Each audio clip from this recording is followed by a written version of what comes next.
রয়েছে যে যখন আলোর প্রতিসরণ ঘটে, আলোর প্রতিসরণের ক্ষেত্রে লঘু থেকে যখন ঘন মাধ্যমে যাবে, এটা আপতিত রশ্মি, এটা আপতন বিন্দুতে অঙ্কিত বিলম্ব। রশ্মির যাওয়ার কথা এরকম সোজা ডটেড লাইনটায়, কিন্তু যেহেতু লঘু থেকে ঘন হয়ে যাচ্ছে, রশ্মি কী হবে, অবিলম্বের দিকে সরে আসবে, যার ফলে আর কোণ এটা হবে প্রতিসরণ কোণ, তার মানে এটা কত, চ্যুতি কোণ। এ থেকে স্পষ্ট বোঝা যাচ্ছে যে লঘু থেকে যখন ঘন মাধ্যমে আলোর প্রতিসরণের ফলে রশ্মি লঘু থেকে ঘন মাধ্যমে যাবে, তখন আই কোণটা আর এর থেকে বেশি হবে, মানে আপতন কোণ প্রতিসরণ কোণের থেকে বেশি হবে। ঠিক উল্টোভাবে যখন ঘন থেকে লঘুতে যাবে, তখন আর কি হবে, অবিলম্ব থেকে রশ্মি কি প্রতিসিত রশ্মি অবিলম্ব থেকে দূরে সরে যাবে, ফলে আর তখন কি হবে, বেশি হবে, আই কম হবে। তার মানে এই আই আর আর দেখলে আমরা বলে দিতে পারবো যে রশ্মি ঘন থেকে লঘু আসছে না লঘু থেকে ঘন। যদি আই গ্রেটার দ্যান আর হয়, তাহলে রশ্মি লঘু থেকে ঘনতে আসছে, আর যদি আই লেস দ্যান আর হয়, তাহলে রশ্মি ঘন থেকে লঘুতে আসছে। তো চলো এরপরে সব থেকে ইম্পর্টেন্ট নিউমেরিক্যালস আলো থেকে করব। তো চলো দেরি না করে স্টার্ট করি।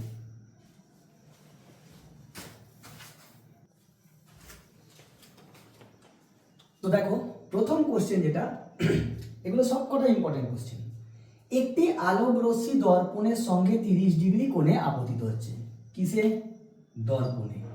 কত কোণে আপতিত হচ্ছে, 30 ডিগ্রি। তার মানে আপতন কোণ কত, 30 ডিগ্রি। প্রতিফলন কোণ ও চ্যুতি কোণ নির্ণয় করো। স্যার প্রতিফলন কোণ কি হয়, প্রতিফলনের ক্ষেত্রে আপতন কোণ আর প্রতিফলন কোণ সমান হয়। তার মানে আবার একটা কোশ্চেনের উত্তর হয়ে গেল, প্রতিফলন কোণ কত হবে, 30 ডিগ্রি। স্যার দর্পণে তো চ্যুতি হয় না, প্রতিফলনে চ্যুতি ঘটে না, কিন্তু আমরা বলেছি প্রতিফলনে চ্যুতি ঘটে। তার মানে তোমাকে এখানে আঁকাটা ঠিক এরকম হবে, এরকম একটা রশ্মি, এইটা এরকম একটা দর্পণ ছিল, সেইখানে রশ্মি আসছিল, এইটা হচ্ছে আপতন বিন্দুতে অঙ্কিত অভিলম্ব। তার মানে এই কোণটা তোমাকে বলে দেওয়া আছে 30 ডিগ্রি, প্রতিফলিত হবে এরকমভাবে, এই কোণটা তোমার হবে প্রতিফলন কোণ 30 ডিগ্রি। রশ্মির যাওয়ার কথা এইখান দিয়ে সোজা, না গিয়ে এইখান দিয়ে গেছে, দিস ইজ ডেল্টা। আমাদের ফর্মুলা কি ছিল, তোমাদের পরীক্ষায় কিরকম লিখবে দেখো, প্রদত্ত আপতন কোণ আই সমান আর, প্রতিফলনের দ্বিতীয় সূত্র, আই সমান 30 ডিগ্রি, প্রতিফলনের দ্বিতীয় সূত্রানুযায়ী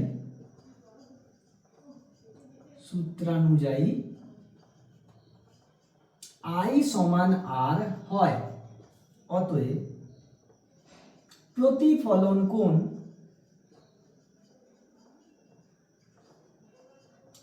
আর সমান 30 ডিগ্রি। একটা উত্তর হলো।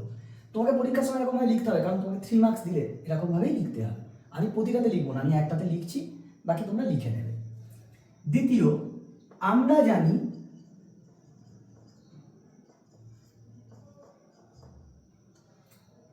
ডেল্টা প্রতিফলনের ক্ষেত্রে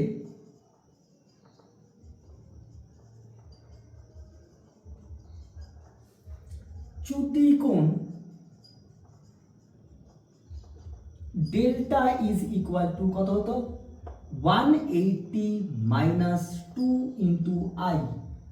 তাহলে ডেল্টা সমান 180 minus 2 into 30 degree. So delta is equal to 120 degree. অতএব চ্যুতি কোণের মান সমান 120 ডিগ্রি। উত্তরটাও লিখে আসবে, না হলে তোমার নম্বর কেটে নেবে। যখন তোমার মার্কস অনেক হাই হয়ে যাবে, তখন তুমি সিলি মিস্টেক, মানে একদম ছোট ছোট জায়গা থেকে খুঁত বার করে তোমার নম্বর কাটার চেষ্টা থাকে।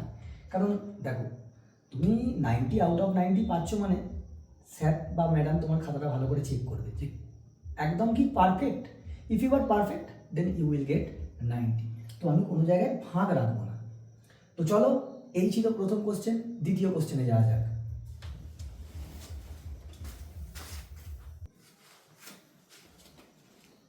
দেখো আমাদের দ্বিতীয় কোশ্চেন কি বলেছে, তোমরা হয়তো কোশ্চেনটা পড়লে বুঝতে পারবে যে এটা আমাদের কোশ্চেন ব্যাংকের কোশ্চেন।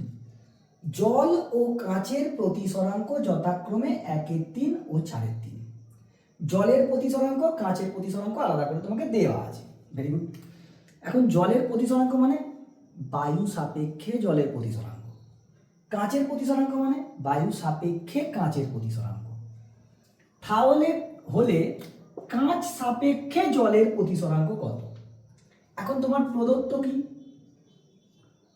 প্রদত্ত কাঁচের, প্রথমে জলের লেখো, মিউ অফ জল কত? 1/3 এবং মিউ অফ কাঁচ কত? 4/3। মানে কিছু নেই, মানে এখানে বায়ু আছে, আমি লিখলাম না। এখন তোমাকে বলেছে কাঁচ সাপেক্ষে জলের প্রতিসরাঙ্ক। কাঁচ সাপেক্ষে জলের প্রতিসরাঙ্ক মানে মিউ, যার সাপেক্ষে হয় সে পেছনে যায়। তাহলে কাঁচ সাপেক্ষে বলেছে কাঁচ, কার? জলের, তাহলে জল সামনে এলো। এবার আমরা এটা কি জানি? এরকম আপেক্ষিক প্রতিসরাঙ্ক হলে, প্রতিসরাঙ্ক আমি জানি, তাহলে প্রতিসরাঙ্ক দিয়েই বার করব। প্রতিসরাঙ্ক দিয়ে লিখলে কি হবে? সামনেরটা বাই পিছনেরটা, আমরা বলেছিলাম। তাহলে মিউ জল জানি, মিউ কাঁচ জানি, ফর্মুলা তো। আমি প্রতিসরাঙ্কটা জানি, সেই জন্য প্রতিসরাঙ্ক দিয়েই লিখলাম। If they provided us the value of speed, then we need to go for the speed. তখন আমাদেরকে স্পিড নিয়েই যেতে হবে। এইখানে তো শুধু প্রতিসরাঙ্ক দেওয়া আছে, তাই প্রতিসরাঙ্ক দিয়ে করছি। তাহলে এইখান থেকে ভ্যালু বসালে 1/3/4, কেটে কুটে গিয়ে 1/4। তার মানে তোমার এলো, অতএব জল সাপেক্ষে, এই কাঁচ সাপেক্ষে জলের প্রতিসরাঙ্ক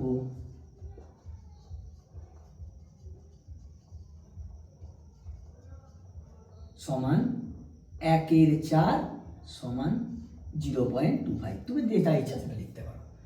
দেখো আমি বলেছিলাম যে আপেক্ষিক প্রতিসরাঙ্ক একও হতে পারে, একের বেশিও হতে পারে, একের কমও হতে পারে, কিন্তু কোনো মাধ্যমের পরম প্রতিসরাঙ্ক একের কম হবে না, 1 বা একের বেশি হতে পারে। শুধুমাত্র বায়ু মাধ্যমে 1 হয়, বাকি সমস্ত মাধ্যমে একের বেশি হয়। কিন্তু আপেক্ষিক প্রতিসরাঙ্ক 3টি হতে পারে, একের সমানও হতে পারে, একের বেশিও হতে পারে, একের কমও হতে পারে। This is an example. Now the second question is, বায়ুতে আলোর বেগ এত হলে কাঁচ সাপেক্ষে জলে আলোর বেগ কত? গোদা বাংলা কথায় তোমাকে জলেতে আলোর বেগ বার করতে বলেছে। তাহলে আমরা মিউ অফ জল এটাকে কি লিখতে পারি?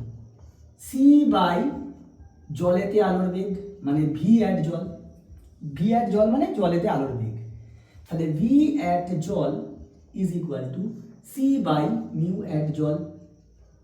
C এর value is provided 3 into 10 to the power 8 meter per second and mu joule is 1/3. So কাঁচ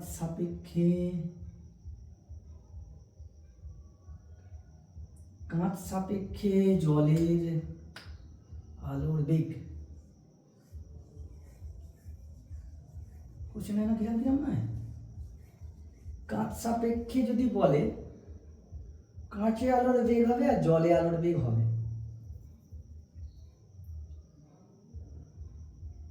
এটা তোমার হবে কাঁচে আলোর বেগ হবে। কাঁচে আলোর বেগ কত, বা কাঁচ মাধ্যমে আলোর বেগ কত? যদি কাঁচ মাধ্যমে বলে, জল মাধ্যমে বললে এটা হবে, তার মানে 3 তো 3টা উপরে যাবে, 9 into 10 to the power 8 metre per second. Sir এত বেশি স্পিড? আরে তুমি দেখো জলেতে তোমার এই প্রতিসরাঙ্ক কত দেওয়া আছে? অনেক কম দেওয়া আছে, একের অনেক কম, সেই জন্য অত বেশি হচ্ছে স্পিড। না হলে তোমাকে যদি মিউ কাঁচ বলে, তাহলে তোমার এইখানটাতে আমি করছি, দেখো মিউ অফ কাঁচ is equal to C by V at কাঁচ। তাহলে ভি অ্যাট কাঁচ তোমার হবে সি বাই মিউ অ্যাট কাঁচ। সি কত? 3 into 10 to the power 8 meter per second, and this is 4/3, so 4 will be here and 3 will be multiplied upper side, so 9/4 মানে হচ্ছে 2.25 into 10 to the power 8 meter per second। এ দেখো কাঁচে তোমার প্রতিসরাঙ্ক 1-এর বেশি, তাহলে কি হবে? আলোর বেগ কি হবে? 3-এর থেকে কম হবে। এই দেখো 3-এর থেকে কম হয়েছে। এইরকম ভাবে তোমায় অঙ্ক করতে হবে। এখানে একটু ভুল লিখেছিল কোশ্চেনটা, একটু ওরকম ভাবে হয় না কোনোদিন, একটা মাধ্যমের সাপেক্ষে একটা মাধ্যমে একটু চাপ হয়ে যাবে। তোমাদের সিলেবাসে এরকমই আছে, হয় তোমাকে কাজ মাধ্যমে বলবে, নয়তো জল মাধ্যমে বলবে, আমরা দুটোই করে দিয়েছি। নেক্সট কোশ্চেন চলো দেখা যাক।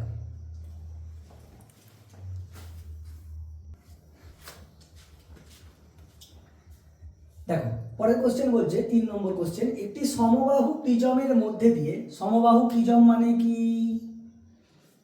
প্রদত্ত এ প্রিজমের প্রতিসরক কোণ কত 60 ডিগ্রি, কারণ সমবাহু ত্রিভুজের কি হয় 3টে কোণ কত 60 ডিগ্রি করে, তার মানে সমবাহু প্রিজম হলেই তার প্রতিসারক কোণ, ওই প্রিজমের প্রতিসারক কোণ কত হবে 60 ডিগ্রি। নেক্সট, একটি আলোক রশ্মি এমন ভাবে যায় যে আপতন কোণ নির্গমন কোণের সমান। আচ্ছা, এবং তোমাকে বলে দেয়া আছে I1 সমান I2, যেখানে I1 কি আপতন কোণ এবং I2 নির্গমন কোণ। আচ্ছা স্যার, তার মানে ন্যূনতম চ্যুতি ঘটেছে। দেখো I1 যদি I2 সমান হয় তাহলে কি হবে, ন্যূনতম চ্যুতি ঘটবে। ন্যূনতম চ্যুতি ঘটলে কি হবে, যখনই I1 সমান I2 হবে তখনই কি হয়ে যাবে R1 সমান R2, এবং সেই মুহূর্তে প্রিজমের মধ্যে দিয়ে যে প্রতিসৃত রশ্মিটা যাবে সেটা প্রিজমের ভূমির কি হবে, প্যারালাল হবে, সমান্তরাল হবে। এইটা বলে দেওয়া আছে। তার মানে আমরা এখানে ফর্মুলা চ্যুতি কোণের কি লাগাবো, চ্যুতি কোণের ক্ষেত্রে ফর্মুলা ছিল কি, যখন চ্যুতি কোণ ন্যূনতম হয় তখন 2I1 minus A, delta minimum is equal to 2I1 minus A or 2I2 minus A. I1টা বেশি সময় জানা থাকবে, সেই জন্য আমরা I1ই ইউজ করব। এক্ষেত্রে যে কোশ্চেনটা দেওয়া আছে সেখানে তুমি এমনি ডেল্টা সমান I1 প্লাস I2 মাইনাস এ করলেও উত্তরটা হয়ে যাবে, কারণ একই ওইখান থেকে তো এসছে। বলছে এরপরে আপতন কোণ নির্গমন কোণের সমানের সমান। কোণ দুটি, কোণ দুটি এই I1 ও I2 চ্যুতি কোণের এত অংশ, তার মানে I1 সমান I2 সমান চ্যুতি কোণ যদি ডেল্টা হয়, ধরি চ্যুতি কোণ, তুমি সবসময় পরীক্ষায় নাম লিখবে ডেল্টা, তার মানে এটা ডেল্টা এর 3/4 অংশ, তার মানে I1 সমান I2 সমান 3 ডেল্টা বাই 4। এইটা পাচ্ছি আমরা গিভেন কন্ডিশন। এখন তোমরা কি বলেছে, চ্যুতি কোণের মান নির্ণয় করো। তাহলে আমরা জানি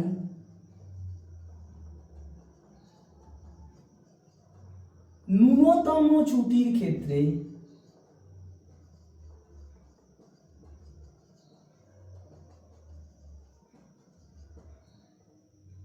delta is equal to 2I1 minus A. যেহেতু এখানে এইটা হচ্ছে, তার মানে আমরা বলতে পারবো এক্ষেত্রে ন্যূনতম চ্যুতি ঘটবে, সেই জন্য আমি এই ফর্মুলাটা ইউজ করব। তাহলে ডেল্টা সমান 2 ইন্টু I1 এর ভ্যালু আমি জানি 3 ডেল্টা বাই 4 মাইনাস এ, 2 দিয়ে 4 মূল্য 2, তার মানে এখান থেকে আসবে, এইটাকে এদিকে পাঠিয়ে দাও, এটাকে এদিকে পাঠিয়ে দাও, 3 delta by 2 minus delta is equal to A. দেখো 1.5 ডেল্টা মাইনাস 1 ডেল্টা কত, হাফ ডেল্টা, তার মানে delta by 2 is equal to A, বা এখান থেকে আমি এখানে লিখছি, দেখো delta is equal to 2 times of A, so delta is equal to 2 into 60, delta is equal to 120 degree. এখানে চ্যুতি কোণ কত, 120 ডিগ্রি। তোমাকে ঘুরিয়ে এরকমও বলতে পারতো যে আপতন কোণ কত, আপতন কোণ কত বললে I1 is equal to 3 into delta মানে 120 বেরিয়েছে by 4, 4 3 12, I1 is equal to 90 degree. এটাই তো I2 ছিল, তার মানে I1 I2 কত 90 ডিগ্রি করে, 90 ডিগ্রিতে এসেছিল, 90 ডিগ্রিতে বেরিয়েছে। তার মানে কি হয়েছে, তো পুরো সোজাসুজি গেছে রশ্মিটা। যাই হোক, এই যে গিভেন কন্ডিশন আমি লিখেছি সেইটা লিখে আমি অ্যাপ্লাই করেছি। এইরকম ভাবে তোমাকে অঙ্কর গিভেন কন্ডিশন আগে লিখো, তবেই হবে। আর যারা এই ভিডিওটা এখন দেখবে, যখন দেখবে at first you need to try, তুমি আগে এই কোশ্চেনটা লেখা আছে, তুমি আগে নিজে চেষ্টা করো, ভিডিও পজ করে দাও, আগে নিজে চেষ্টা করো, যদি না পারো তখন দেখো। যাদের ক্ষেত্রে হয়ে গেছে তারা প্র্যাকটিস করছো, ঠিক আছে, মানে আমার হয়ে গেছে বলে আমি দেখে নেবো, আমি প্র্যাকটিস করবো না, এটা করবো না, কারণ this time is very vital. যত তুমি প্র্যাকটিস করবে তত তোমার এক্সপিরিয়েন্স বাড়বে, হাতে স্পিড বাড়বে, প্লাস হচ্ছে ভুল করার সম্ভাবনা তোমার তত কমবে। যাই হোক, চলো নেক্সট কোশ্চেনে যাওয়া যাক।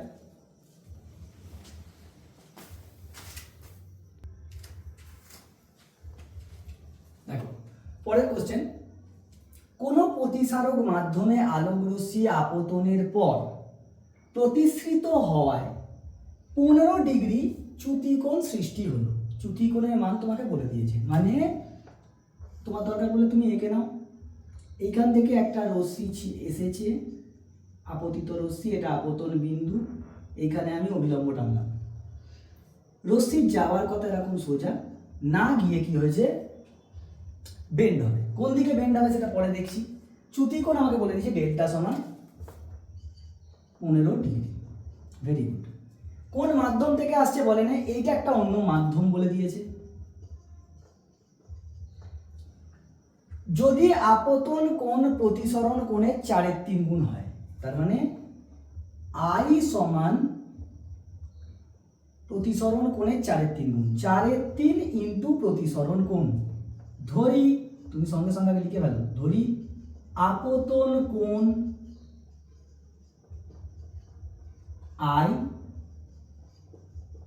প্রতিসরণ কোণ R।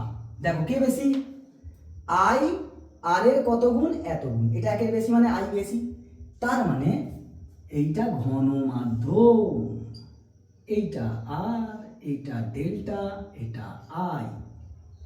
হিসেব বলছে কেন, I দেখো R এর থেকে বেশি, 4/3 মানে কি 1.33, and that is R is greater than I, এই R is less than I, R কে কিছু গুণ করলে তবে তো এটা হবে। তার মানে এইটা হচ্ছে লঘু মাধ্যম, এটা হচ্ছে ঘন মাধ্যম।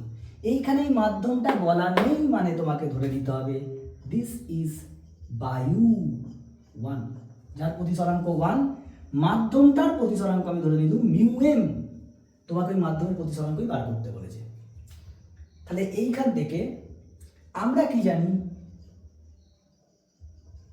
চ্যুতিকোণের ক্ষেত্রে আমরা জানি delta is equal two I minus R। কেন I মাইনাস R লিখলাম, I বেশি বলে, যদি এটা R বেশি হতো তাহলে R মাইনাস I লিখতাম।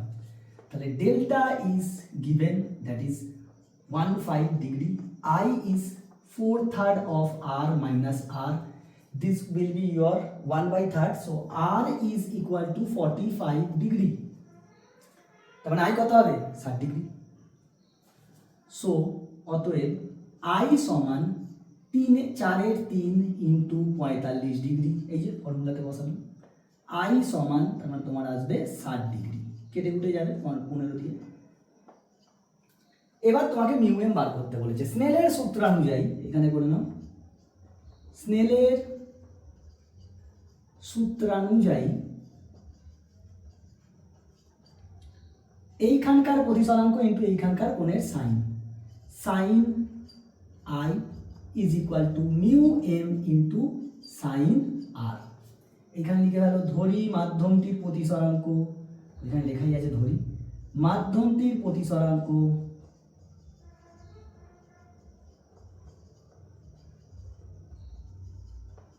μm। এক্সামিনারকে কোনো ফাঁক জায়গা দিতে হবে না যে তুমি এখানে, আপনি এখানে নম্বর কাটতে পারেন, সেই জন্য লিখে দিচ্ছি। তো এইখান থেকে তা এলো তোমার sine 45 is equal to μm into sine of 60, this is 1/√2 is equal to μm sine 60, value হচ্ছে √3/2, √2 and is eliminated as √2, so μm is your √2/3, এটাই হবে তো, ও সরি সাইন আইটা 60 ডিগ্রি ছিল, extremely sorry, this will be your extremely sorry, I এর value 60 degree করছিল, আমি 45 বসিয়ে দিয়েছি। This is √3/2 and this is 1/√2, √2টা কেটে গিয়ে এখানে √2 এলো, so μm is equal two √3/2, this is your answer. এই ছিল অঙ্ক, স্যার সুন্দর অঙ্ক, তুমি দেখে বুঝতে পারবে। এই যেমন এখানে মাধ্যমটা দেওয়া ছিল, উনি দেখো আমি ধরে নিলাম বায়ু, এই মাধ্যমটা কি বায়ু, ধরে নিতে হবে তোমাকে এখানে, না হলে তুমি এখানে ভ্যালু বসাবে কি করে, μm will not be defined, তুমি বার করতেই পারবে না। এখানে বায়ু ধরলে বায়ুর প্রতিসরাঙ্ক 1 হয়, তাই চলো নেক্সট কোশ্চেনে যাওয়া যাক।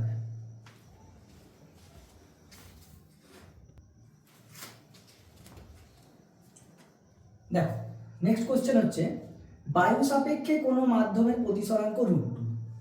বায়ু সাপেক্ষে বলে দিয়েছে কোনো মাধ্যমের প্রতিসরাঙ্ক, তার মানে mu of M with respect to A is equal to √2। Very good. বায়ুতে আলোক রশ্মির আপতন কোণ 45 ডিগ্রি হলে, আপতন কোণ 45 ডিগ্রি হলে প্রতিসরণের ক্ষেত্রে ওই রশ্মির চ্যুতি কোণ কত হবে? প্রতিসরণ ঘটেছে, রশ্মির চ্যুতি কোণ কত হবে? আমি বলেছিলাম চ্যুতি কোণ যখন তোমাকে দেবে মোস্ট অফ দ্য কেসেসে, মানে 100-র মধ্যে 99% কেসে 15 ডিগ্রি হবে। কেন? আমি বলেছিলাম না তোমরা মান জানো 30 degree, 45 degree, 60 degree, 90 degree. 90 degree তোমাকে দেবে না। So what is the difference between 30, 40, 45 and 60? 15 degree. 30-60টা দেওয়ার খুব কম চান্স। তার ক্ষেত্রে কি হয়, প্রতিসরাঙ্কটা এরম ধরনের আসে না, √2 আসে না। সেক্ষেত্রে তুমি বলে দিতে পারবে যে 15 ডিগ্রি হবে, কিন্তু এগুলো বাইরেকার পরীক্ষার জন্য, কিন্তু এইগুলো তো বোর্ডের পরীক্ষা, বোর্ডে তোমাকে করে দেখাতে হবে। এইখানেই হচ্ছে তোমাদের একটু চাপ বেশি, করে তোমাকে দেখাতে হবে, প্রমাণ করে দেখাতে হবে। তারপর দেখো চ্যুতি কোণ আমরা জানি, চ্যুতি কোণ ডেল্টা সমান হয় মড অফ I মাইনাস আর। যদি I বেশি হয় তাহলে I মাইনাস আর, যদি R বেশি হয় তাহলে R মাইনাস I। এখন √2-র মান কত তুমি বলো? √2-র মান হচ্ছে 1.41। তার মানে এটা একের বেশি, মানে ডেফিনাইটলি এই মাধ্যমটা কি ঘন মাধ্যম, তার মানে আইটা বেশি হবে, কারণ বায়ু থেকে আসছে, বায়ু লঘু, আর √2 মান একের বেশি মানে সেটা ঘন মাধ্যম। বায়ু থেকে লঘু থেকে ঘনতে এলে কি হয়, I greater than R, so we can say that delta will be I minus R। এবার কি দেওয়া আছে, আলোক রশ্মির আপতন কোণ দেওয়া আছে, প্রতিসরণ কোণটা আগে বার করতে হবে, নাহলে তুমি অঙ্ক করতে পারবে না। ধরি প্রতিসরণ কোণ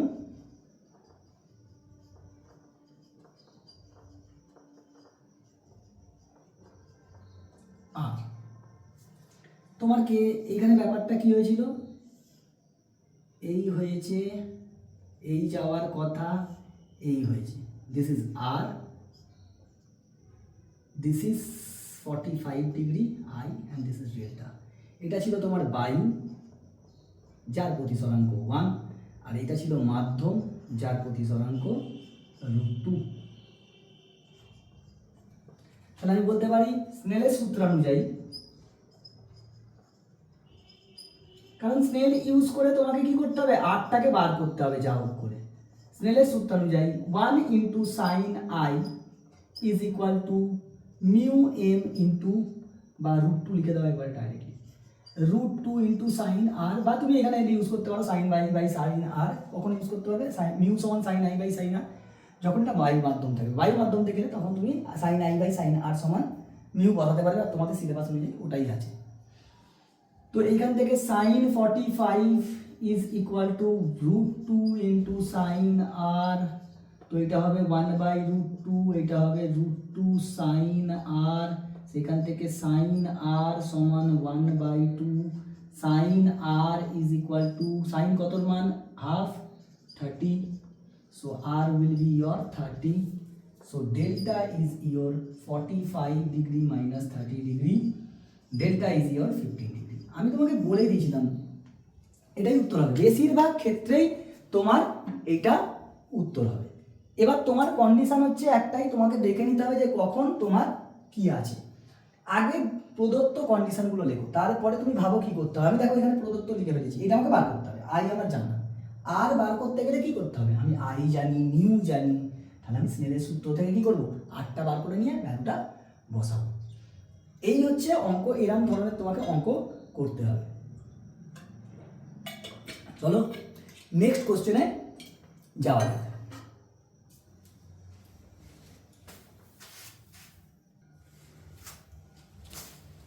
দেখো 6 নম্বর কোশ্চেন বা পরের কোশ্চেন, কোনো সমবাহু প্রিজমে তুমি প্রথমে কি পাচ্ছ, প্রতিসারক কোণ 60 ডিগ্রি পেয়ে গেছো, যেটা সেটা আগে লিখে ফেলো, কারণ এখানে সমবাহু প্রিজম বলে দিয়েছে। প্রতিসরণের ফলে চ্যুতি কোণ হলো 40 ডিগ্রি, চ্যুতি কোণ ডেল্টা সমান কত, 40 ডিগ্রি। প্রিজমের মধ্যে দিয়ে আলোক রশ্মির গতিপথ ভূমির সমান্তরাল হলে, আচ্ছা, this is the condition for ন্যূনতম চ্যুতিকোণ। কারণ রশ্মি সমান্তরাল হয় বলছে ভূমি, তার মানে ন্যূনতম চ্যুতি ঘটেছে। এক্ষেত্রে তুমি দরকার বলে গোটা লাইনটা লিখে ফেলো, লিখে লেখো, ফলে এক্ষেত্রে ন্যূনতম চ্যুতি ঘটবে। ন্যূনতম চ্যুতি ঘটলে কি হয়, this will be hour delta minimum. Delta minimum বা ডেল্টা সর্বনিম্ন। ডেল্টা মিনিমামের ক্ষেত্রে I1 ডেল্টা মিনিমাম সমান কি ছিল, 2I1 মাইনাস এ। আমরা কিন্তু ডাইরেক্ট ফর্মুলা জানতাম, তাহলে এইখান থেকে I1 সমান delta minimum plus A by 2।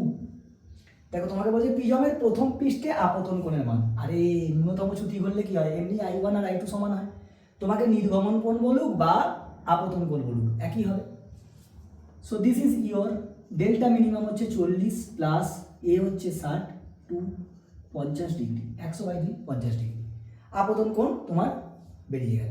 তোমাকে এখানে এটাও দিতে পারতো যে প্রিজমের প্রথম পৃষ্ঠে প্রতিসরণ কোণ কত, কারণ দুবার প্রতিসরণ ঘটবে, একবার প্রথম তলে একবার দ্বিতীয় তলে। প্রথম তলে যা প্রতিসরণ কোণ হবে দ্বিতীয় তলেও তাই হবে, কারণ কি ন্যূনতম চ্যুতিতে কি হতো, যেমন I1 সমান I2 হতো তেমন R1 সমান R2। সেক্ষেত্রে তোমার কত হতো, R1 সমান R2 সমান কত হতো, a/2, that will be your 60/2 30 degree. Question এরকমও দিতে পারতো, আরো দুটো জিনিস বার করতে পারতো। ইজি কোশ্চেন, তোমাকে শুধু কোশ্চেনের ভিতর থেকে আসল জিনিসটা খুঁজে বার করতে হবে, রহস্য খুঁজে বার করা, এটাই হচ্ছে রহস্য। দেখো এই রহস্যর পরে কি গুপ্তধন পেলে একদম তাড়াতাড়ি অঙ্ক হয়ে যাবে, না অঙ্ক মিলবে। চলো নেক্সট কোশ্চেনে যাই।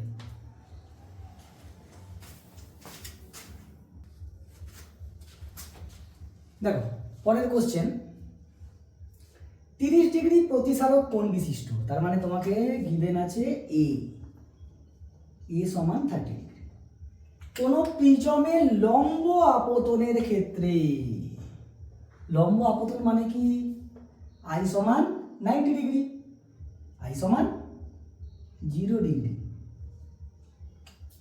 অসভ্য জিনিস, লম্ব আপতন বলবে, লম্ব মানে তুমি 90 ডিগ্রি লিখবে। আমি প্রথমেই বলেছিলাম যে লম্ব আপতন মানে 90 ডিগ্রি, I ইজ 90 ডিগ্রি, এই 0 ডিগ্রি। আরে অভিলম্ব লম্ব লম্বি পড়ছে মানে কত, 0 ডিগ্রি। 90 ডিগ্রি I কখন হবে, যখন এরকম হবে, এরকম আলো আসছে, লম্ব আপতন হচ্ছে মানে 0। আমি বলেছিলাম যখন যখন লম্ব আপতন দেখবে I হবে 0। প্রিজমের দ্বিতীয় পৃষ্ঠে নির্গমন কোণের মান কত হবে, মানে তোমাকে বার করতে হবে I2। এইখানে দেয়া আছে উপাদানের প্রতিসরাঙ্ক, প্রিজমের উপাদানের প্রতিসরাঙ্ক মিউ সমান দেয়া আছে 1.5। আরেকটা জিনিস দেয়া আছে sin 48.59 ডিগ্রির ভ্যালু হচ্ছে এটা। তার মানে তুমি যখনই এটা দেয়া থাকবে তুমি ডেফিনাইট থাকো, শিওর শর্ট থাকো যে তোমার এই ভ্যালুটা আসবেই আসবেই আসবে। তো সেক্ষেত্রে আমাকে I2 বার করতে হবে, মিউ ইজ গিভেন অ্যাজ 1.5। একে ভ্যালু, এটা প্রিজমের প্রথম প্রধান ছেদ, this is A B C and A is 30 degree, this angle। রশ্মি লম্ব আপতন হচ্ছে, লম্ব আপতন মানে কি এরকম, তাহলে এ কিরকম যাবে, সোজা যাবে, গিয়ে এইখানে অভিলম্ব টানতে হবে, দিয়ে এইখান থেকে সোজা যাওয়ার কথা, না গিয়ে কি হবে, এরকম সোজা যাওয়ার কথা না গিয়ে কি হবে, এইখানটা বায়ু আছে, বায়ুর প্রতিসরাঙ্ক 1, এইখানটা আছে 1.5 প্রতিসরাঙ্ক, আর এইখানে আবার বায়ু 1। তার মানে ঘন থেকে লঘু যাচ্ছে মানে অভিলম্ব থেকে দূরে সরে যাবে, অভিলম্ব থেকে দূরে সরবে, এইরকম হবে জিনিসটা। সেক্ষেত্রে তোমাকে এই I2টা বার করতে হবে, this is I2, I1 is 0। তো প্রথম কথা হচ্ছে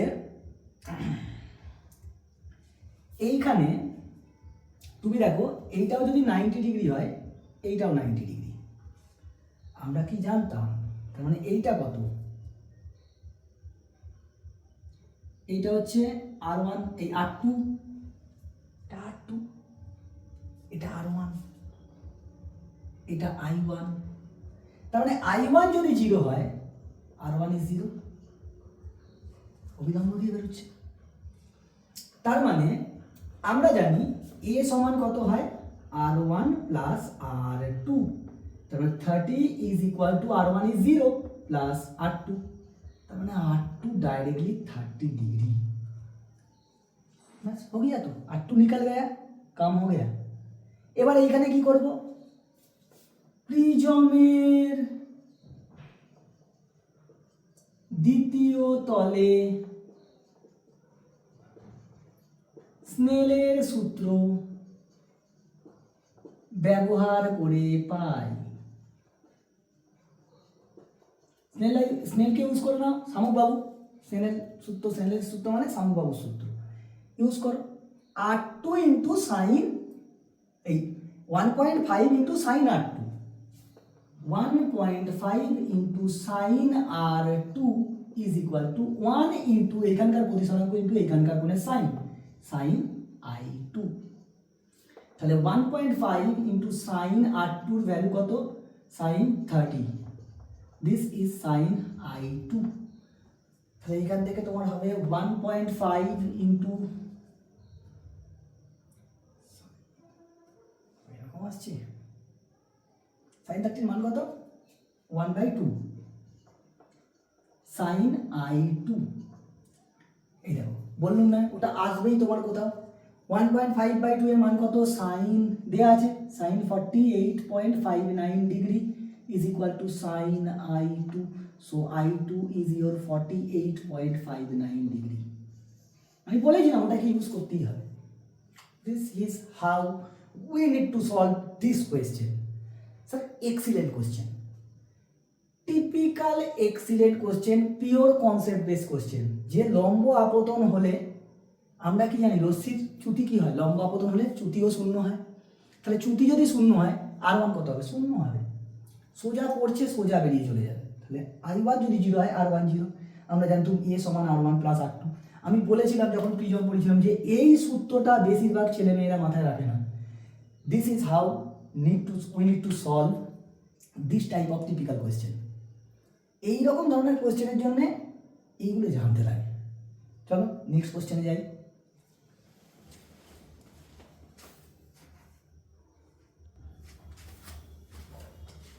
দেখো পরের কোশ্চেন, একটি আলো, এখন তার আগে বলে রাখি স্যার এই কোশ্চেনটা ভেরি ভেরি ইম্পর্টেন্ট। এইরকম ল্যামডা মানে তরঙ্গ দৈর্ঘ্যের উপর বেস করে অঙ্ক এই বছরে খুব ইম্পর্টেন্ট, তরঙ্গ দৈর্ঘ্যের উপর ডিপেন্ড করে। সেই জন্য আমি এখান থেকে দুটো অঙ্ক তুলেছি যে এই দুটো ধরনের মধ্যেই পড়ে। একটি আলো বায়ু মাধ্যম থেকে অপর একটি মাধ্যমের ওপর আপতিত হলো। কোথা থেকে পড়ছে, আপতিত মাধ্যম কি বায়ু, অন্য যে মাধ্যমেই পড়ুক সেটা কি ঘন মাধ্যম, মানে আলো লঘু থেকে ঘনতে যাচ্ছে, প্রতিসরণ হচ্ছে। মাধ্যমটির প্রতিসরাঙ্ক 1.5, that means mu of air we know that is 1 and mu m here it is 1.5, very good। মাধ্যমটিতে আলোর তরঙ্গ দৈর্ঘ্য lambda on the at the medium is 4000 angstrom। তাহলে তোমাকে বলেছে বায়ু মাধ্যমে আলোর তরঙ্গ দৈর্ঘ্য কত হবে আর মাধ্যমেতে কত আলোর বেগ হবে। এখন দেখো সি আমি জানি, সি হচ্ছে শূন্য মাধ্যমে আলোর বেগ, that is 3 × 10⁸ metre per second, or you can say 3 × 10⁵ kilometre per second, choice is yours. এই ক্ষেত্রে এখন আমরা কি জানতাম, mu is proportional two 1/v, মানে প্রতিসরাঙ্ক বেগের ব্যস্তানুপাতে পরিবর্তিত হয়। মানে যদি স্পিড বাড়ে, যে মাধ্যমে আলোর স্পিড যত বেশি তার মিউ তত কম, তার মানে সে তত লঘু। আবার v is proportional to lambda, তরঙ্গ দৈর্ঘ্য যার যত বেশি হবে স্পিড তত বেশি হবে। কেন? স্পিড মানে কি ডিস্টেন্স বাই টাইম, এখানে ডিস্টেন্স মানে কি ওয়েভ লেন্থ, মানে তরঙ্গ দৈর্ঘ্য, তরঙ্গ যে দৈর্ঘ্য অতিক্রম করছে বা দূরত্ব অতিক্রম করছে, যত একক সময় যত বেশি দূরত্ব অতিক্রম করবে তার তত স্পিড বেশি হবে। সেক্ষেত্রে আমরা বলতে পারি mu is proportional to 1/λ। Lambda. এবার আমরা জানি কি mu is equal to C by lambda, এটা ফর্মুলা ছিল। সি কি? আলোর গতিবেগ, শূন্য মাধ্যমে আলোর গতিবেগ। তাহলে আমি এইখান থেকে এইটা করতে পারবো, যেহেতু সি তো কনস্ট্যান্ট, বাদ দাও, সেই জন্য এটা লিখতে পারবো আমরা। তাহলে আমি এইখান থেকে লিখি mu M by mu air is equal to lambda in air by lambda in medium. উল্টে যাবে এই যে এই ফর্মুলা থেকে। আরে এটা হয়, এটা হলে তো এটা লিখতে পারবো, এখান থেকে এটা লিখতে পারবো, ঘুরে যাবে তো 1 বাই ল্যামডা এম, আর এটা হবে 1 বাই ল্যামডা এয়ার। এবার দেখো এখান থেকে ল্যামডা ইন এয়ার আমাকে বার করতে হবে, তার মানে কত হবে? Lambda into medium into mu M by mu A. চলো মান বসাও। 4000 angstrom into 1.5 by 1, this is your 1.5 গুণিতক 4000, 6000 एंगस्ट्रॉम। हो गया, पहला वाला क्वेश्चन सॉल्व हो गया, तरंग दैर्घ्य निकल के आ गया। এখন দেখো মিউ এম আমি জানি, mu M is equal to কত হচ্ছে দেয়া আছে আলোর বেগ। আলোর বেগ ওই মাধ্যমে কি হবে? Mu M is equal to V M by lambda M লিখতে পারো। এই তো স্পিড স্পিড স্পিড। আমি যদি এখানে সি, এটা বায়ুর ক্ষেত্রে আমি যদি এইটা লিখতে পারি, মাধ্যমের জন্য কি লিখতে পারবো? মাধ্যমেতে আলোর বেগ বাই তরঙ্গ দৈর্ঘ্য। তাহলে এইখান থেকে তুমি লিখতে পারছো V M is equal to lambda M into mu M. তাহলে ল্যামডা এম তোমার কত আছে? Lambda M is your how much? 4000 angstrom into mu M is your 1.5। তার মানে তোমার আসছে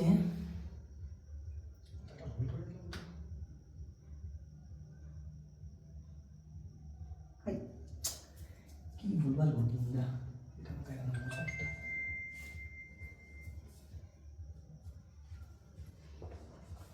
আমরা তো মিউ এম এমনিই জানি, mu of M is equal to C by V M, so V M is equal to C by mu M. So C is 3 into 10 to the power 8 meter per second by 1.5. This is 2 into 10 to the power 8 meter per second. This is your answer. Easy, এটা easy ছিল, খেয়াল করে। এইখানটা আমি কি করে পেলাম না, এই ফর্মুলাটা ইউজ করলাম। যখনই তুমি এরকম প্রপোর্শনাল ভাবে দুটোকে কম্পেয়ার করে কম্বাইন করে রেশিও বানিয়ে নাও, ওটা ঘুরে যাবে, যেহেতু এটা ইনভার্স প্রপোর্শন আছে, ঘুরে গেলে তুমি এখান থেকে ডাইরেক্ট পেয়ে যাবে। এইভাবে কোশ্চেন সলভ করতে হবে। এই কোশ্চেনটা ভেরি ভেরি ইম্পর্টেন্ট, তোমাকে ডিজিট ঘুরিয়ে দিতে পারে, প্যাটার্ন চেঞ্জ করবে না পরীক্ষায়। চলো নেক্সট কোশ্চেনে যাওয়া যাক।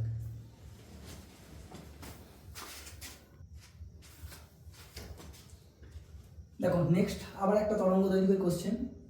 দুটি আলোক তরঙ্গ যাদের তরঙ্গ দৈর্ঘ্য যথাক্রমে 4000 অ্যামস্ট্রং 8000 অ্যামস্ট্রং, শূন্য মাধ্যমের মধ্যে দিয়ে গেলে এদের গতিবেগের অনুপাত কত হবে? প্রদত্ত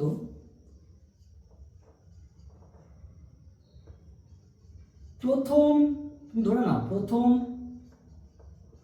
আলোক তরঙ্গের তরঙ্গ দৈর্ঘ্য, স্যার এটা লিখতে হবে এই প্রশ্নটাতে, না হলে না নম্বর দিতে যাইবে না, ফুল মার্কস দেওয়াটা একটু টাফ। 4000 অ্যামস্ট্রং, আমি এটাকে ল্যামডা 1 ধরে নিলাম, এবং দ্বিতীয় আলোক তরঙ্গের তরঙ্গ দৈর্ঘ্য lambda 2 is equal two 8000 Armstrong দেয়া আছে। ধরি প্রথম আলোক তরঙ্গের বেগ ব্র্যাকেটে বায়ু মাধ্যমে, বায়ু বা এখানে কি শূন্য মাধ্যম বলে দিয়েছে, শূন্য মাধ্যমে নেব, বায়ু বা শূন্য মাধ্যম একই, যেহেতু এটা উল্লেখ করেছে তুমি শূন্য মাধ্যমে উল্লেখ করো। আমি এটাকে ধরছি V1, দ্যাট ইজ V1, এবং দ্বিতীয় মাধ্যমে বেগ V2, v2। দ্বিতীয় আলোক তরঙ্গের বেগ শূন্য মাধ্যমে v2, আমি এটা ধরে নিলাম। এখন আমরা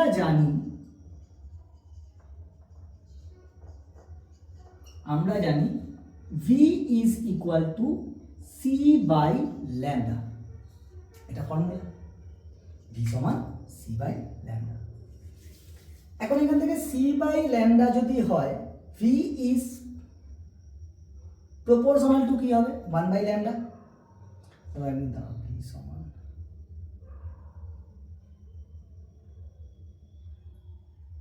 নিউ সমান c by lambda, v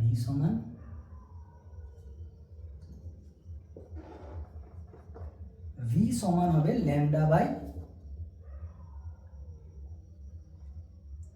v সমান n lambda হয়, n lambda, v সমান n lambda ফ্রিকোয়েন্সি। nটা কি কম্পাঙ্ক। এখন n এখানে constant, time to 1 by time, তুমি এরকমও তো ভাবে লিখতে পারো, অথবা v is equal to lambda by t। একই সময় তো দূরত্ব হতে হবে, তবে তো একই সময় অতিক্রম করতে হবে, তবে তো তুমি বেগ পাবে, না হলে কি করে পাবে? তাহলে এখান থেকে অতএব v is proportional to lambda, তোমাকে ব্র্যাকেট করতে হবে না, শুধু বলবো v proportional to lambda। অতএব v1 by v2 সমান lambda 1 by lambda 2। তাহলে lambda 1 কত ছিল 4000 অ্যাংস্ট্রম বাই 8000 অ্যাংস্ট্রম, সব কেটে কুটে গিয়ে 1 by 2, so v1 is to v2 is equal to 1 is to 2। এরকম ভাবে তোমাকে অঙ্কটা সলভ করতে হবে। দেখো ব্যাপারটা হচ্ছে কিছুই নয়, তোমাকে এইটা জেনে রাখতে হবে, v সমান lambda by t। t তো কনস্ট্যান্ট, তোমাকে একক সময়ে যত দূরত্ব অতিক্রম করে সেটাই কি হয় বেগ হয়, তাহলে সময়টা তোমার কনস্ট্যান্ট। এই ক্ষেত্রে বেগ বার করার ক্ষেত্রে এই ক্ষেত্রে সময়টা কনস্ট্যান্ট, ল্যাম্ডা যার বেশি হবে তার বেগ অবভিয়াসলি বেশি হবে। আমরা তো জানি ল্যাম্ডা যার বেশি মানে দৈর্ঘ্য যত বেশি যাবে তত কি হবে, তার বেগ তত বেশি হবে, তো অবভিয়াসলি এর কি হবে ডাবল হবে এর, সেটাই এসছে উত্তর। এরকম ভাবে সলভ করতে হবে। চলো নেক্সট কোশ্চেনে যাওয়া যাক।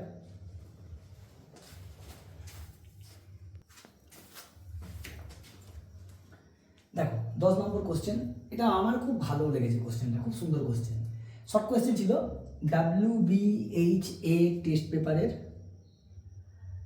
আগের বছরের টেস্ট পেপারের একটা কোশ্চেন। একটি একবর্ণী আলো, বর্ণবানানটা ভুল লিখেছি সরি, একটি একবর্ণী আলো বায়ু থেকে মিউ প্রতিসরাঙ্ক বিশিষ্ট কোনো মাধ্যমে প্রতিসৃত হলে, মানে বায়ুর কত হয় প্রতিসরাঙ্ক আমরা জানি, বায়ুর প্রতিসরাঙ্ক হচ্ছে 1, আর যে মাধ্যমে যাচ্ছে বায়ু থেকে অন্য মাধ্যমে যাচ্ছে সেটা হচ্ছে মিউ। আপতিত প্রতিসৃত রশ্মির তরঙ্গ দৈর্ঘ্যের অনুপাত হবে কত হবে? একবর্ণী আলো কত হবে? কোশ্চেন দারুণ কোশ্চেন। তার মানে দেখো, ধরো তুমি এখানে যদি তুমি আঁকো,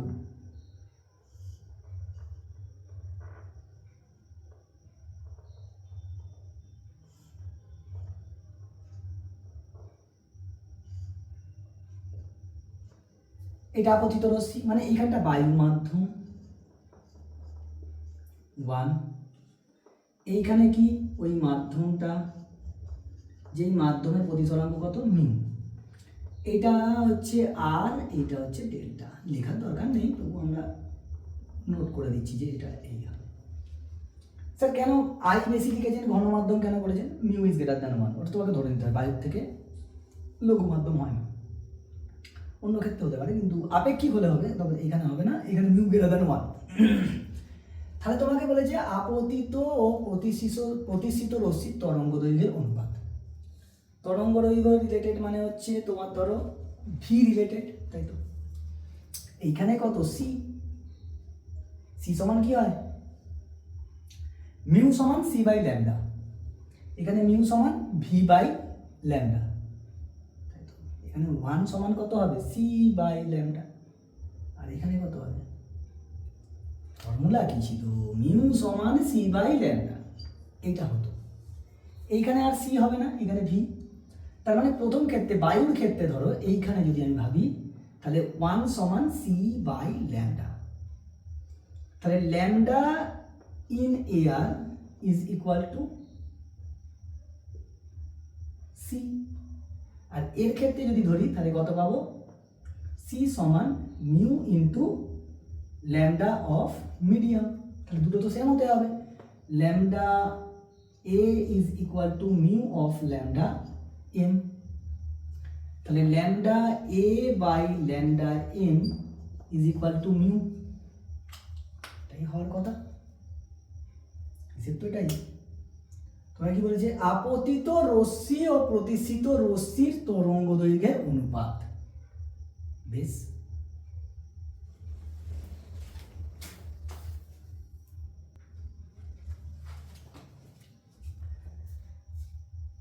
তাই তো বলেছে তোমাকে, কি বলেছে, আপতিত রশ্মি আর প্রতিসিত রশ্মির তরঙ্গ দৈর্ঘ্যের অনুপাত। যেহেতু এক বর্ণ, মাধ্যম অনুযায়ী তার কি হবে, তার তরঙ্গ দৈর্ঘ্য চেঞ্জ হতে থাকবে, মাধ্যম চেঞ্জ হয়ে গেছে। তার মানে এটাই তো বায়ু মাধ্যমে ছিল, এটাই তো আপতিত রশ্মি, এটাই তো আপতিত রশ্মি, যেটা ল্যামডা এ। আপতিত রশ্মির তরঙ্গ দৈর্ঘ্য তুমি তো কত ধরেছো, বায়ু মানে ল্যামডা এ, আর প্রতিসিত রশ্মির কত, তুমি কত ধরেছো, মিউ। এবার ল্যামডা এম কত হয়েছে, lambda A by lambda M কত হয়েছে, মিউ হয়েছে, মানে mu is to 1। Option B is your correct answer. Sir অনেকেই ভাববে এটা 1:1 হবে না স্যার, কারণ তোমাকে বলেছে একবর্ণীয় আলো, ওর বর্ণ একটা একবর্ণীয় আলোর মাধ্যম যখন চেঞ্জ হবে তখন তার ভেলোসিটি চেঞ্জ হচ্ছে। তো ভেলোসিটি চেঞ্জ কেন হচ্ছে, তার ল্যামডাটা চেঞ্জ হচ্ছে। আপতিত রশ্মি আর প্রতিসিত রশ্মির বেগ তো চেঞ্জ হবে, এখানে বেগ বেশি ছিল, এখানে বেগ কম হবে, আর বেগের অনুপাতটাই কি হয়, প্রতিসরাঙ্ক। সেই জন্যই তো হচ্ছে প্রতিসরাঙ্ক কত বলেছে, 1:μ:1, ঘুরে গিয়ে হচ্ছে μ:1। 1:μ ছিল, ঘুরে যাচ্ছে। মিউ সমান কি ছিল, 1/v, mu proportional to 1/v ছিল। তাহলে ভি সমান ভি প্রপোর্শনাল টু কি হবে, 1/λ হবে, মানে ঘুরে যাবে তো সবটা। এই ছিল কোশ্চেন স্যার, দারুণ কোশ্চেন। নেক্সট কোশ্চেন চলো।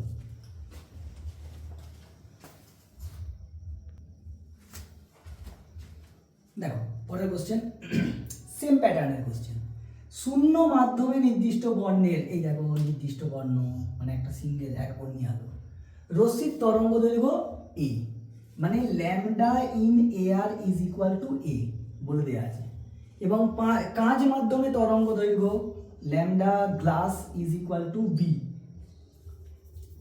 তাহলে কাঁচের পরম প্রতিসরাঙ্ক, আচ্ছা কাঁচের পরম প্রতিসরাঙ্ক মানে mu of G with respect to air, that is equal to C by V at G. হতো সিটাকে তুমি একটু ঘুরিয়ে লেখো তো, ভি বাই এ, তাই তো হবে ভেলাস, আরে দরকার নেই লেখো। তাহলে এটা কত হবে, সিতে কত বলেছে, সি মানে কি হয়, ল্যামডা এয়ার বাই টি, আর এসি মানে তো স্পিড, স্পিড মানে কি তরঙ্গ দৈর্ঘ্য বাই এইটা। তাহলে এইখানে কত হবে, ল্যামডা গ্লাস বাই টি, কেটে কুটে গিয়ে কি হবে, lambda air by lambda G, কত আছে A by B. So option A is your correct answer. Sir সূক্ষ্ম কোশ্চেন, দারুণ কোশ্চেন, দারুণ। তুমি ভাবো তোমাকে বলে দেওয়া আছে সব কিছু, খালি আমি ইকুয়েশন ইউজ করেছি, কারণ আমি কি জানি, ভি সমান কি হয়, ল্যামডা বাই টি, টাইম তো সেম থাকবে স্যার, স্পিড টি কেটে গেল, ল্যামডা এ বাই ল্যামডা জি, এটা মনে রাখতে হবে। যারা বাইরেকার কোশ্চেন সলভ করবে তারা এটা মনে রাখবে,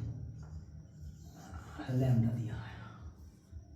আরে ভি এর ফর্মুলা যেমন ছিল, ভেলোসিটি দিয়ে তুমি যেমন ভাবে লিখবে, ল্যামডা দিয়েও তো তাই ভাবে লিখতে পারবে, কারণ V proportional to lambda, same ভাবে লিখো না, লিখে এ বাই বি উত্তর। দারুণ question, very very important. Next কোশ্চেনে চলো।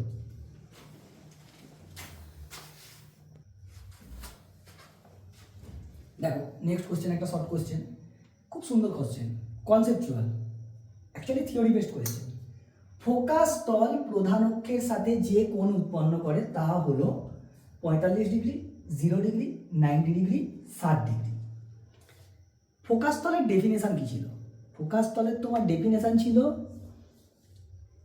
ফোকাস তল হচ্ছে এমন একটি তল মানে প্লেন বা সারফেস, যেটা প্রধান অক্ষের সঙ্গে লম্ব এবং মুখ্য লক্ষ্য ফোকাস বিন্দুগামী সমতল।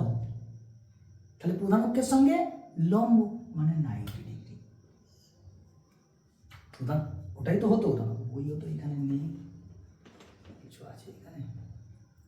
ধরো ফোকাস তল কোনটা, এটা প্রধান অক্ষ, ভাবো এটা কি প্রধান অক্ষ, এইটা হচ্ছে রশ্মি, এর সঙ্গে ফোকাস তল কিরকম হতো, ফোকাস তল এরকম তলের সঙ্গে পড়তো, মানে এরকম তল মতন হতো।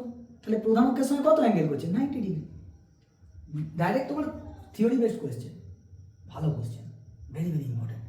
নেক্সট কোয়েশ্চেনে চলো।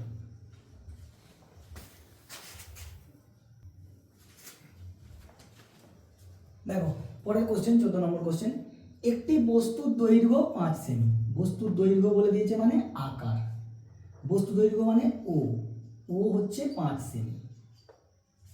উত্তল লেন্সের সাহায্যে 1.5 গুণ বিবর্ধিত প্রতিবিম্ব পাওয়া যায়। তার মানে রৈখিক বিবর্ধন কত তোমার বলে দেওয়া আছে, রৈখিক বিবর্ধন m সমান 1.5। প্রতিবিম্বের দৈর্ঘ্য কত, ধরি প্রতিবিম্বের দৈর্ঘ্য i,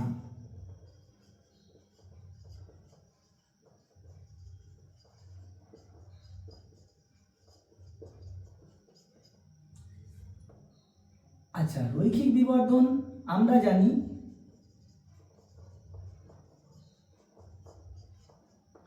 m সমান i বাই ও। যদি দৈর্ঘ্য থাকে দৈর্ঘ্য দিয়ে হলে এটা, আর যদি দূরত্ব দেওয়া থাকতো v বাই ও হতো, প্রতিবিম্বের দূরত্ব বাই বস্তু দূরত্ব। তার মানে এইখান থেকে i সমান হবে m টাইমস অফ ও, i সমান হচ্ছে 1.5 ইন্টু 5, সরি 5-এর 1.5 গুণ মানে হচ্ছে 7.5 সেমি। অতএব প্রতিবিম্বের দৈর্ঘ্য 7.5 সেমি। একদম ইজি কোশ্চেন ছিল, কারণ তোমাকে লেন্স আর দর্পণ থেকে তোমাকে ইজি কোশ্চেন দেবে, কারণ তোমাদের ওই সাইন কনভেনশন, তারপরে lens making formula, mirror making formula, এগুলো তোমাদের নেই, তোমাদের 12-এ আছে, যেগুলো আইসিএসসি আর সিবিএসসিতে আছে, ওদের তোমাদের নেই, তোমাদের এমনি নর্মাল কোশ্চেন আছে। এখন কথা হচ্ছে দেখো ভিডিও একটু লেন্দি হবে, কারণ এতগুলো কোশ্চেন সলভ করার একটা টাইম লাগবে, বোঝানোর একটা টাইম লাগবে। তো তোমরা বলেছিলে, আমার স্টুডেন্টরা অনেকেই বলেছিল, যার জন্য আমি এই ভিডিওটা করলাম। আরও আমাদের একটা কোশ্চেন এখনও বাকি আছে, যেটা এবছরের ভলিউম 2 রায়মার্টিনের মনে হয় কোশ্চেন ব্যাংকে ছিল কোশ্চেনটা, আমি ওটাই লাস্ট করিয়ে সলভ করে শেষ করব। তো দেখো তোমাদের যে ভালোবাসা আর সাপোর্ট, এটা আমাদের কাছে অন্তত বিরাট ভালো লাগে। আজকের ঘটনা বলছি আমি, আজকে আমার একটি স্টুডেন্ট অ্যাডমিশান নিল নন গভর্নমেন্ট একটি কলেজে, নার্সিং কলেজ।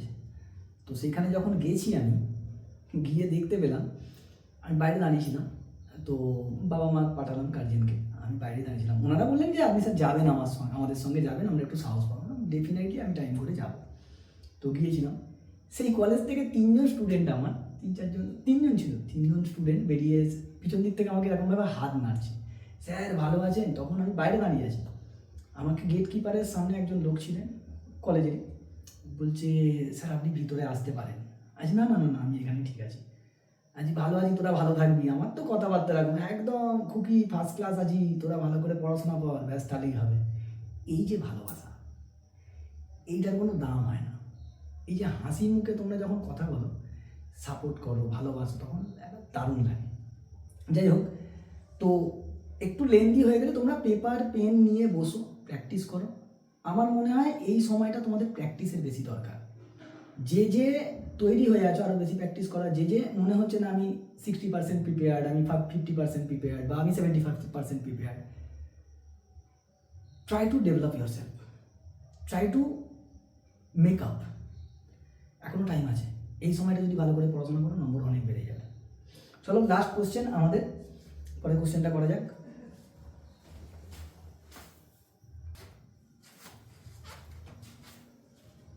দেখো 15 নম্বর কোশ্চেন। একটি চৌবাচ্চা জল শূন্য অবস্থায়, মানে যখন জল ছিল না, 7 সেমি গভীর, এবং জল পূর্ণ অবস্থায়, যখন তুমি জল পূর্ণ করে দিয়েছো অবস্থায়, এর গভীরতা 15 সেমি কমে গেলে জলের প্রতিসরাঙ্ক কত? এক্সিলেন্ট কোশ্চেন স্যার গভীরতা দিয়ে কি করে বার করবো? Actually this question is belonging from apparent depth and real depth, আপাত গভীরতা প্রকৃত গভীরতার কোয়েশ্চেন। তো দেখো এইটা আমাদের চৌবাচ্চাটা ছিল। যখন জল মানে তুমি দেখছো কিন্তু এখান থেকে, you are looking from here and this is বায়ু, বায়ু মাধ্যম যার প্রতিসরাঙ্ক কত 1। যখন জল শূন্য তখন কি গভীরতা? এইটা।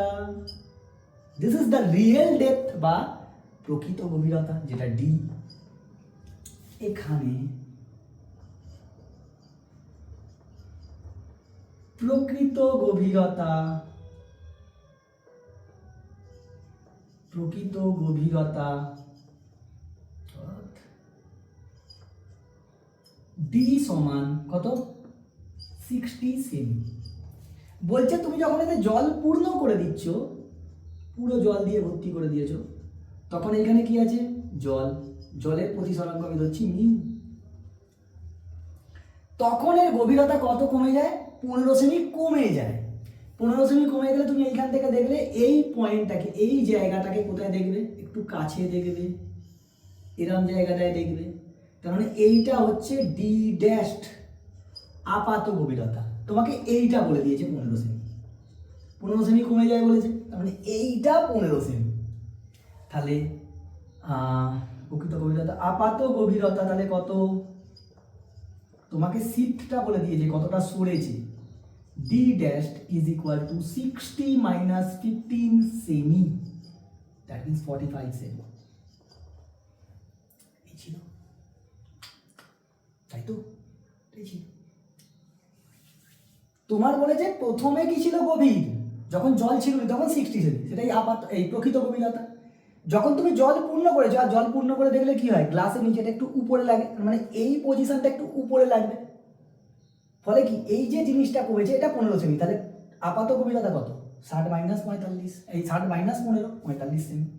এবার আমরা কি জানতাম? মিউ অফ জল ডি বাই ডি ড্যাশড, প্রকৃত গভীরতা বাই আপাত গভীরতা, সমান কি হতো?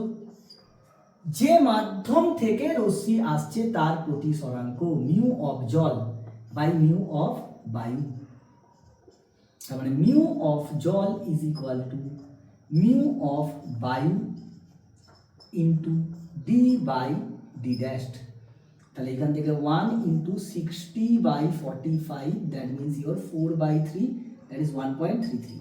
তুমি এটা মনে রাখবে, ডি বাই ডি ড্যাশ সমান হয় হচ্ছে মিউ অফ মিডিয়াম। তোমাদের বাইরে থাকবে এখানটা। Sir this is the question that I found quite different. Maybe তোমাদের ওই আপাত গভীরতা প্রকৃত গভীরতা তোমাদের সিলেবাসের বইতে নেই, কিন্তু দেখবে কোয়েশ্চেন ব্যাংক বা তুমি টেস্ট পেপারে তুমি কিন্তু এই লেভেলের অঙ্ক এরকম, মানে এই কনসেপ্টের উপরে অঙ্ক একটা দুটো করে পাবে। এবার পরীক্ষায় আসবে কি না আসবে সেটা তো স্যারের, মানে এক্সামিনার, মানে যে কোয়েশ্চেন সিলেক্টর তার উপর ডিপেন্ড করছে, সেটা তো আমি বলতে পারবো না। বাট আমার ইম্পর্টেন্ট লেগেছে তাই আমি এখানে সলভ করালাম। তো এই ছিল আলো রিলেটেড নিউমেরিক্যালস, আলো নিউমেরিক্যালস রিলেটেড কনসেপ্ট আর তার কোয়েশ্চেন সলভ। নেক্সট আমি চাইবো আবার একটা মাধ্যমিকেরই কোনো একটা চ্যাপ্টার, তাপ আছে, চলতরিৎ আছে, আমাকে বলেছে তাপ চলতরিৎ এইগুলো করানোর জন্য, আর গ্যাসের আচরণ আর রাসায়নিক গণনা, এই নিউমেরিক্যালগুলো এখান থেকে পড়িয়ে দেওয়ার জন্য। তো খুব তাড়াতাড়ি আমি নেক্সট একটা কোনো চ্যাপ্টারে করবো, মেবি তাপ করাতে পারি, আর নয়তো চলতরিৎ, যেটা বেশি রিকোয়েস্ট আসবে সেটা। তো এই ছিল, থ্যাংক ইউ ফর ওয়াচিং। দেখবে, ভালো করে প্র্যাকটিস করো, আর যদি কোনো কারোর প্রবলেম থাকে বা কোনো চ্যাপ্টারের দরকার সেটা তুমি কমেন্ট সেকশানে জানিও। তো থ্যাংক ইউ, মন দিয়ে লেখাপড়া করো, একদম টেনশন করবে না আর চিন্তা করবে না। আমি একটাই কথা বলছি, কি কিছু না হলে হিমালয় যাও, টেনশন ছেড়ে তুমি পড়াশোনা করো, ডেফিনেটলি হবে। Thank you, tata.